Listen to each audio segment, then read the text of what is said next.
बिस्मिल्लाहिर्रहमानिर्रहीम। अस्सलाम वालेकुम नाजरीन, मैं हूं डॉक्टर नुमान अली और आपकी खिदमत में एक नए सेशन के साथ हाज़िर हूं। नाजरीन, आज की वीडियो में मैं बहुत ही ज़्यादा हैरत अंगेज़ जो फ़ायदे हैं वो बताऊंगा एलोवेरा के, कमार गंदल के।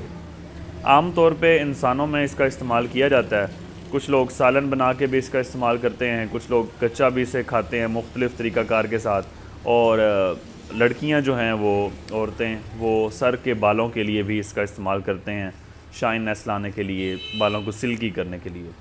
लेकिन इंसानों में जितने इसके फ़ायदे हैं उससे कहीं ज़्यादा और इंतहाई हैरान कुन इसके फ़ायदे हैं जानवरों में। पहले मैं आपको बता देता हूँ कि कब कब इसका इस्तेमाल और किया जा सकता है और किन किन लोगों के लिए फ़ायदेमंद है। ऐसे जानवर जिनको अक्सर जहरबाद का इशू रहता है। जहरबाद फार्मर किसको कहता है? ऐसे जानवर जिनको लिवर का इशू हो तो उनके लिए ये फ़ायदेमंद है। ऐसे जानवर जिनको साड़ू हो, मेस्टाइटिस, साड़ू हो, नाड़ू हो, किसी भी किस्म के हैवाने के कोई मसाइल हों, उनके लिए बहुत ज़्यादा फ़ायदेमंद है। एनीमिया, अच्छा ये सारी चीज़ें मैं बाद में एक्सप्लेन करता हूँ, पहले मैं आपको एक चीज़ें लिस्ट में बता देता हूँ। एनीमिया जिन जानवरों को हो उनके लिए इंतहाई फ़ायदेमंद है। उसके बाद ऐसे जानवर जिनकी क़ुव्वत मुदाफ़ियत कम हो, इम्यून सिस्टम कम हो, वायरल डिज़ीज़ आने के चांसेस हों, जहाँ फुट एंड माउथ डिज़ीज़, मुँह खुर हो, लंपी स्किन डिज़ीज़ जो दानों वाली बीमारी है वो वाली बीमारी होगी, कोई भी वायरल डिज़ीज़ जहाँ पे हो तो उसका फ़ायदा यहाँ पे हम कमार गंदल को, एलोवेरा का इम्यूनिटी लेवल को, क़ुव्वत मुदाफ़ियत बढ़ाने के लिए इस्तेमाल कर सकते हैं। स्किन के जितने भी इश्यूज़ हैं, चाहे स्किन पे दाने निकलते हैं, रैशेज़ होते हैं किसी भी किस्म के, चाहे वो लंपी स्किन डिज़ीज़ के हवाले से है, स्किन पे चाहे किसी किस्म का कोई भी इशू है, चाहे बाल गिरते हैं, रैशेज़ हैं, एलर्जी है, तो उसमें ये इंतहाई फ़ायदेमंद है। उसके बाद स्किन के रिलेटेड ही अगर कोई सोजिश हो गई है, चाहे वो सोजिश हवाने पे है या जिस्म के किसी भी हिस्से पे है, वहाँ भी इसका इंतहाई ज़्यादा फ़ायदा है।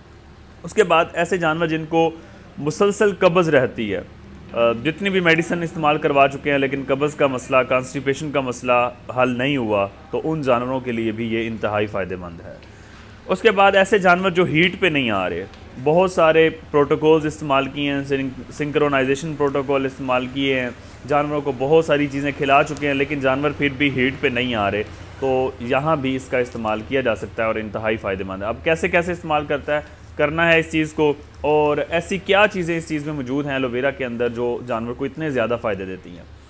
अच्छा, सबसे पहली बात कि जो मिनरल्स की कमी है, बाज़ लोग मिनरल अफोर्ड नहीं करते। जो कमर्शियल डेयरी फार्मिंग है, जो अमीर लोग हैं वो मिनरल्स का इस्तेमाल करते हैं। जैसे पिछली वीडियो में मैंने बताया था, LS मिनरल्स हैं, वाइट गोल्ड्स हैं, DCP है और बहुत सारे ऐसे मिनरल्स हैं जिनका इस्तेमाल करते हैं आमतौर पे लोग। तो जो लोग मिनरल्स का इस्तेमाल नहीं करते तो बेस्ट सोर्स है जी मिनरल्स का कमार गंदल एलोवेरा। मैग्नीशियम है, कापर है, इसमें बहुत सारे और मिनरल्स हैं जो जानवर की सेहत के लिए फ़ायदेमंद होते हैं। उसके बाद ऐसे जानवर जिनमें वाइटामिन्स की कमी है, विटामिन B12 की कमी है जो कि मेटाबॉलिज्म के लिए बहुत ज़्यादा ज़रूरी है, खून बढ़ाने में जिसका काम है, तो विटामिन से भी भरपूर है। विटामिन C, जो मैंने मेस्टाइटिस की बात की, साड़ू की बात की, क्योंकि इम्यूनिटी बढ़ाने की बात की, तो विटामिन जो C है, जिस तरह कोरोना में हम कहते थे लोगों को कि लीमू का इस्तेमाल करें, ऐसी चीज़ का इस्तेमाल करें जिसके अंदर विटामिन C हो, ताकि वायरस के आने से पहले ही इंसानों की इम्यूनिटी ज़्यादा स्ट्रांग हो, क़ुव्वत मुदाफ़ियत ज़्यादा स्ट्रांग हो, ताकि बीमारी ना आए। तो इसमें विटामिन C भी मौजूद है। आयरन और फोलिक एसिड जो कि खून बढ़ाने के लिए, अक्सर जो प्रेग्नेंट वुमेन होती हैं उनमें हम आयरन, फोलिक एसिड वगैरह का इस्तेमाल करवाते हैं ताकि उनमें जो खून की कमी हुई है वो उसको हम पूरी कर सकें। तो ये सारी चीज़ें और बहुत सी ऐसी चीज़ें जो मैंने मेंशन नहीं की हैं वो इस एलोवेरा के अंदर नेचुरली कुदरत ने रखी हुई हैं, जो एक ख़जाना है इंसानों के लिए भी, जानवरों के लिए भी, जिसका इस्तेमाल आमतौर के लोगों को पता ना होने की वजह से लोग इसका इस्तेमाल नहीं करते।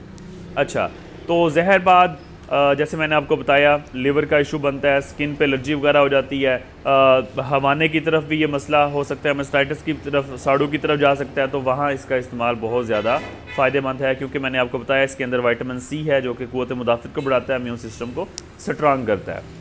उसके बाद एनीमिया, मैंने आपको बताया कि इसमें फोलिक एसिड है, इसमें आयरन है, विटामिन B12 है। इन सारी चीज़ों का काम जो है वो खून बनाने के लिए ज़रूरी है। लिवर का काम भी खून बनाने के लिए है। तो ये सारी चीज़ें अनीमिया वाले जानवर को फ़ायदा देती हैं। क़ुव्वत मुदाफ़त मैंने आपको पहले बता चुका हूँ, विटामिन सी की वजह से। स्किन शाइन, ऐसे जानवर जिनकी स्किन रफ़ हो चुकी है, बाल बहुत ज़्यादा कम हैं, बाल बहुत ज़्यादा गिरते हैं, उनमें हम इनका इस्तेमाल कर सकते हैं। अगर जानवर को कब्ज़ है, कॉन्स्टिपेशन मुसलसल रहती है, तो उसका इस्तेमाल आपने कैसे करना है? उसमें पहले आपने 1 लीटर पानी लेके 1 से 1.5 लीटर, तो उसमें आपने मैग सेल्फ डालना है, मैग्नीशियम सल्फेट का पाउडर है, साथ सोडा बाइकार्ब आपने वो डालना है। उसको अच्छी तरह मिक्स करके, नॉर्मल पानी हो, ज़्यादा ठंडा ना हो, थोड़ा सा गर्म पानी कोशिश करें कि ले लें, उसके अंदर डाल के ये जानवर को पहले पिलाएं। 1 या 2 घंटे के बाद आप फिर उसे एलोवेरा का इस्तेमाल करवाएं, कमार गंदल का। अब यहाँ पे सवाल ये पैदा होता है कि कमार गंदल का इस्तेमाल एक जानवर के लिए कितना कर सकते हैं, बकरी के लिए कितना कर सकते हैं, बड़े जानवर के लिए, हीफर के लिए। तो जो बड़ा जानवर है उसमें आपने इसका इस्तेमाल करना है 100 ग्राम। कमार गंदल के जो साइडों पे जो कांटे वगैरह लगे होते हैं वो आपने उतार लेने हैं। आप उसको डलियाँ वगैरह करके, जिस तरह हम इसकी करते हैं, गन्ने की डलियाँ वगैरह करते हैं, काट के ऐसे भी इस्तेमाल कर सकते हैं। गूदा वगैरह निकाल के भी इस्तेमाल कर सकते हैं।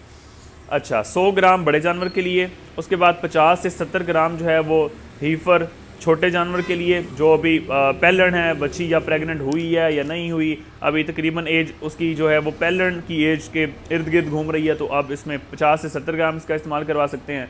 अगर बच्चा है, छोटा है, उसमें हम 30 से 40 ग्राम इस्तेमाल करवा सकते हैं। और बकरी के अंदर यही जो सारे इश्यूज़ मैंने बताए हैं, सेम अगर बकरी के अंदर ये चीज़ें हों तो उनमें हम इसका इस्तेमाल 10 से 15 ग्राम है, डेली बेस पे हम इसका इस्तेमाल कर सकते हैं। अगर आप डेली इस्तेमाल नहीं कर सकते तो हफ़्ते में कम से कम 2 बार इसका इस्तेमाल आपको ज़रूर करना चाहिए। अच्छा, अब यहाँ पे लोग सवाल पूछेंगे कि क्या हम हामला प्रेग्नेंट जानवर को गब्बन जानवर में इसका इस्तेमाल कर सकते हैं? जी, आप इसका इस्तेमाल कर सकते हैं, लेकिन जितनी मैंने आपको डोज़ बताई है उससे आपने आधी कर देनी है, हाफ़ कर देनी है, क्योंकि इसकी तासीर थोड़ी सी गर्म है। तो इसके लिए आपने फिर ख़तरा होता है कि जानवर बच्चा ना गिरा दे, बारिश ना कर दे, तो आपने इसकी डोज़ जो है वो आधी कर देनी है। बड़े जानवर के लिए आपने 50 ग्राम कर देनी है। इस तरह मैंने छोटे जानवर के लिए आपको बताई थी 50 से 70, तो इस तरह से आप इसका इस्तेमाल कर सकते हैं। उसके बाद यहाँ पे एक और मसला जो लोग फिर पूछेंगे कि इसका जो टेस्ट है वो थोड़ा सा कड़वा है, तो जानवर को आदी करवाना पड़ेगा, लगाना पड़ेगा, इस तरह उस वैसे ये नहीं खाएगा, ठीक है, थोड़ा सा कड़वा होने की वजह से। तो उसमें आप ये कर सकते हैं कि इसका गूदा निकाल के इसके अंदर आप शक्कर, गुड़ वगैरह, मोलेसेस वगैरह ऐड कर सकते हैं, इससे जानवर आराम से खा लेगा। ये तो बात होगी खिलाने की। अगर जानवर के ज़ख़म वगैरह हैं, जिस्म पे फोड़े वगैरह हैं, स्किन का जिस तरह मैंने आपको बताया कोई भी इशू है, उसके लिए बहुत ज़्यादा फ़ायदेमंद है। तो उसमें आपने इस्तेमाल इस तरह करना है कि इसका गूदा निकाल के उसके साथ हल्दी मिक्स करके, अगर 100 ग्राम आपने कमार गंदल ली है तो उसमें 30-40 ग्राम हल्दी ऐड कर दें, ठीक है, 20 से 30 ग्राम आप तेल ऐड कर दें। तो ये सारा आप जो एक पेस्ट बना के ये जानवर के आप जिस्म पे जहाँ ज़ख़म वगैरह हैं, फोड़े हैं, स्किन का कोई ज़्यादा मसला है, रैशेज़ वगैरह हैं, तो आप इसका इस्तेमाल करवा सकते हैं। इंतहाई शानदार रिज़ल्ट हैं इसके।